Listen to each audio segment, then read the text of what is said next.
پھر وہ بھرائی ہوئی آواز میں بولا، یہ تو کیس ہی بدل گیا نہیں ملا صاحب۔ جھوٹ بکتا ہے یہ بدماش، اس نے میرے ابا کو دیوانوں کی طرح مارا ہے، سارے بدن کی ہڈیاں توڑ دی ہیں بدبخت نے۔ میں اسے نہیں چھوڑوں گا، میرا نام بھی نئی ملا ہے، اسے پھانسی نہ دلوائی تو نام نہیں۔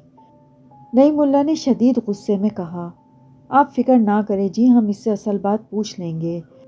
اور ایک کانسٹیبل سے کہا، مخدوم خان اسے بند کرو، رات کو 9 بجے ڈرائنگ روم میں لے آنا ذرا۔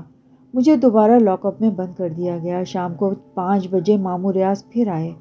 انہوں نے مجھ سے صورتحال پوچھی تو میں نے انہیں سب بتا دیا۔ ان کا چہرہ ہلدی کی طرح زرد ہو گیا۔ میں تو ڈرائنگ روم کے بارے میں کچھ نہیں جانتا تھا، لیکن وہ سمجھ گئے تھے، چنانچہ فوراً ہی چلے گئے۔ وہ دوبارہ نہیں آئے۔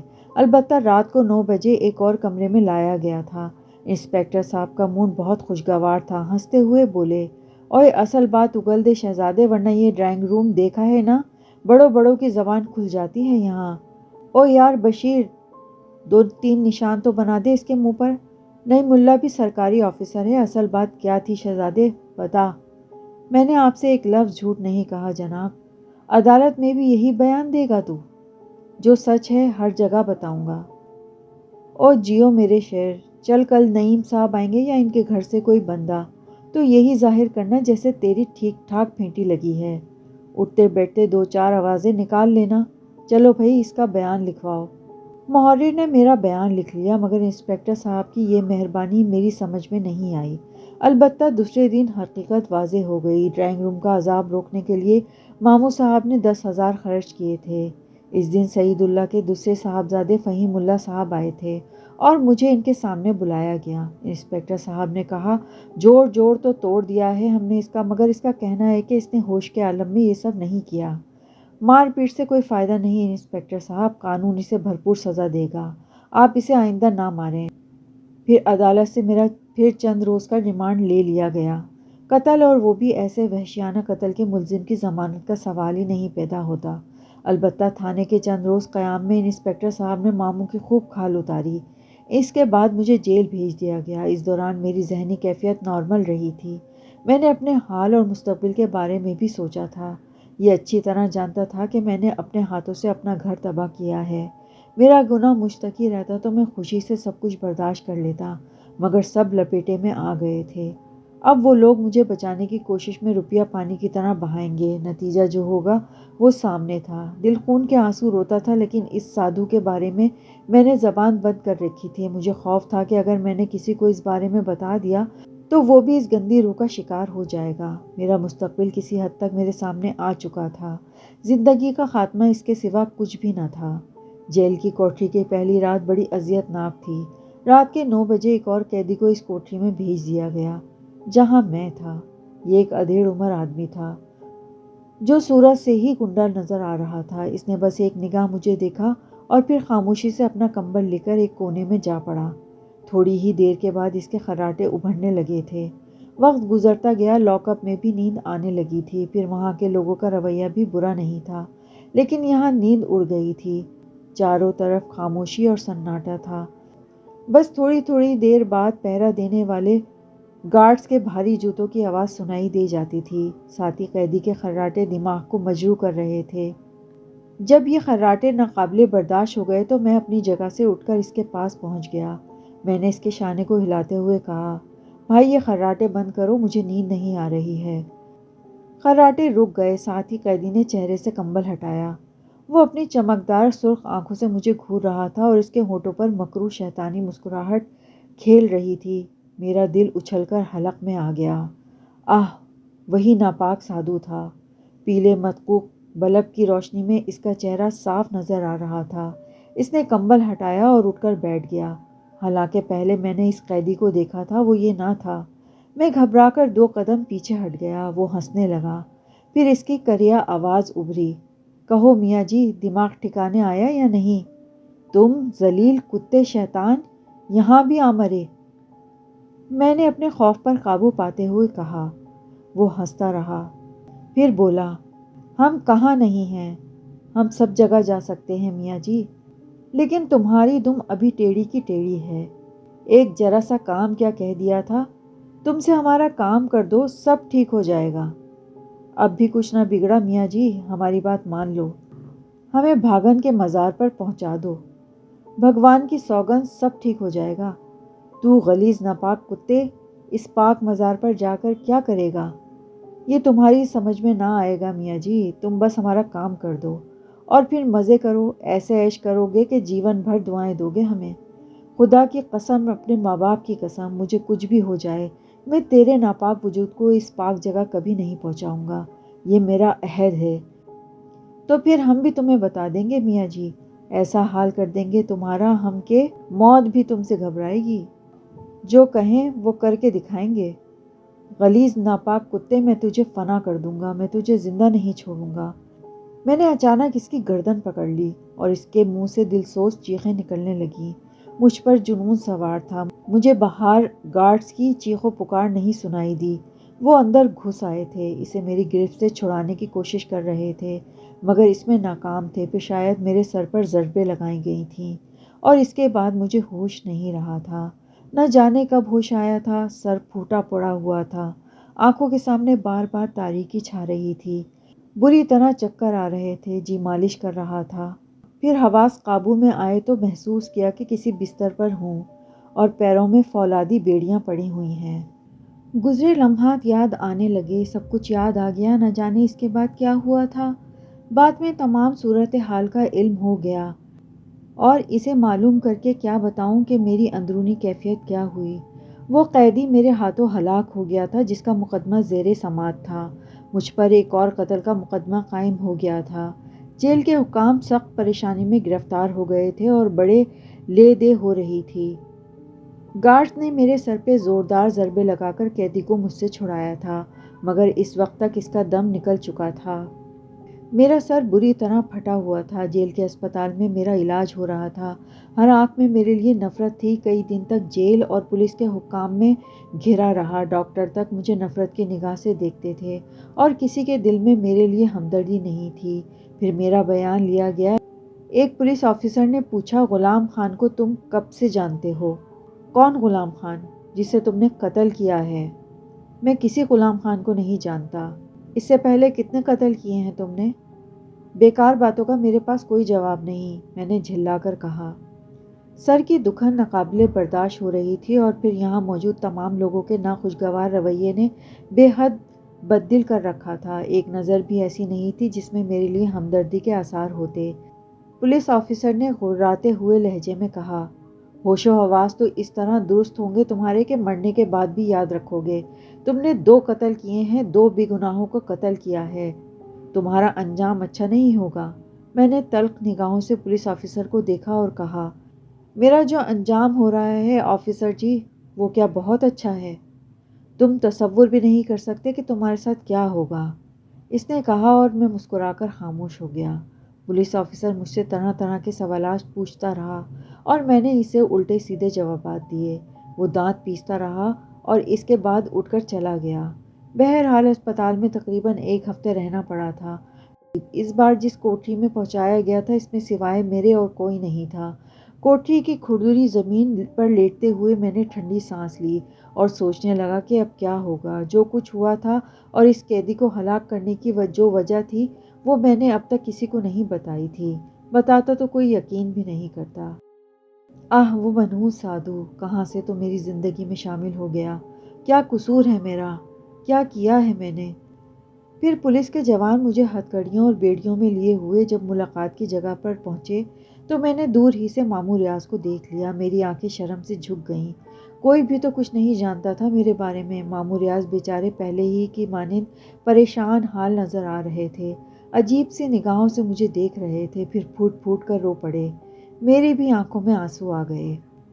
ماموں بھرائے ہوئے لہجے میں بولے، کیا ہوا تجھے کیا ہو گیا ہے مسعود؟ کیا کر ڈالا تو نے یہ سب کچھ میرے بچے؟ کیا کر ڈالا تو نے؟ کوئی وجہ بھی تو ہو۔ ابا اور امی کا کیا حال ہے ماموں صاحب؟ سب زندگی کا بوجھ گھسیٹ رہے ہیں بیٹا، سارا کیا دھرا چوپٹ ہو گیا ہے۔ بھائی صاحب بستر سے لگ گئے ہیں اور باجی کا ذہن توازن خراب ہوتا جا رہا ہے، وہ یہاں آنے کے قابل نہیں ہے۔ میں تجھے یہ باتیں نہ بتاتا مگر کیا کروں، مجبوری ہے، بتانا ضروری ہے۔ ایک بات کہوں ماموں صاحب، یقین کر لیں گے آپ؟ کہو مسعود، کہو میرے بیٹے، ماموں صاحب نے درد بھرے انداز میں کہا۔ ان تمام باتوں میں میرا کوئی قصور نہیں ہے ماموں صاحب، میں بے گناہ ہوں۔ ماموں صاحب، جو مجھ پر طاری ہو جاتا ہے وہی مجھ سے یہ سب کرا رہا ہے۔ میں اتنا برا نہیں تھا، یہ سب کچھ میرے گناہوں کی سزا ضرور ہے، لیکن حقیقت یہ ہے ماموں صاحب کہ ان دونوں افراد کو میں نے ہوش و حواس کے عالم میں قتل نہیں کیا۔ یہ بات ہم ایک ایک سے کہتے پھرتے ہیں مگر کوئی نہیں مانتا بیٹا۔ اور اس دوسرے قتل کے بعد تو وکیل ضمیر الدین صاحب بھی بددل ہو گئے ہیں۔ وہ تو یہ کیس ہی لڑنے کے لیے تیار نہیں، بس کچھ سفارشیں ہیں اور کچھ تعلقات جن کی وجہ سے وہ ہمارا ساتھ دے رہے ہیں۔ وہ آئیں گے تمہارے پاس، تم سے بات کریں گے، دیکھو خدا کیا کرتا ہے۔ ماموں صاحب کے الفاظ سے مایوسی ٹپک رہی تھی، میں بھی خاموش تھا۔ ماموں صاحب، آپ میری جگہ گھر کا نظام سنبھال لیجئے۔ میں تو سمجھتا ہوں کہ اب مجھے پھانسی سے کوئی نہیں بچا سکے گا۔ گھر کی بہت سی ذمہ داریاں آپ پر آ پڑی ہیں۔ ماموں ریاض بری طرح رو پڑے تھے، بس اتنا ہی موقع مل سکا تھا ہم لوگوں کو بات کرنے کا۔ چلو بھائی، وقت ختم ہو گیا، گھر نہ بناؤ اسے اپنا۔ وہ لوگ ماموں صاحب کو دھکیلتے ہوئے باہر لے گئے اور میں جالی کے پیچھے کھڑا بے بسی سے دیکھتا رہا اپنے پیارے ماموں کی بے عزتی ہوتے ہوئے۔ جی چاہ رہا تھا کہ سر ٹکرا ٹکرا کے مر جاؤں، مگر شاید یہ بھی میرے بس میں نہیں تھا۔ پھر میرا مقدمہ شروع ہوا اور ماموں ریاض نے میرے اوپر بہت پیسہ خرچ کیا۔ البتہ میرے وکیل ضمیر الدین صاحب نے اپنی مرضی کے خلاف میری بہت زیادہ مدد کی تھی۔